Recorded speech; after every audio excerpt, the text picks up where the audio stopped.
কলিজা শুকায় গেছে। কেউ যদি টেলিফোন করে কয় এখন কথা বলা যাবে না, মাথা গরম।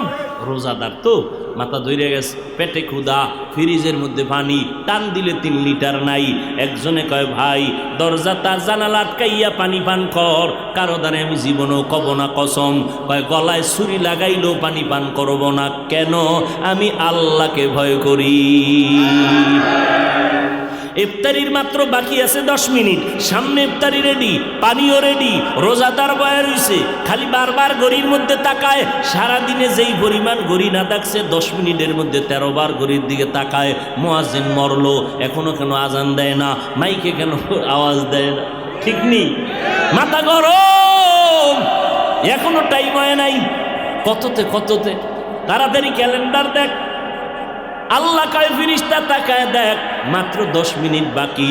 পেটের মধ্যে প্রচণ্ড ক্ষুধা, পানির পিপাসা, সামনেও খানা রেডি, পানিও রেডি, এরপরও কেন পান করে না, খায় না, ক্ষুধাও আছে।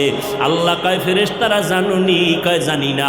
আল্লাহ বলে ও ফেরেশতা তাকায় দেখ, সবাই আমি আল্লাহকে ভয় করে, এবং তোরা সাক্ষী থাক আমি আল্লাহ এদের জীবনের সব গুনাহগুলো মাফ করে দিলাম।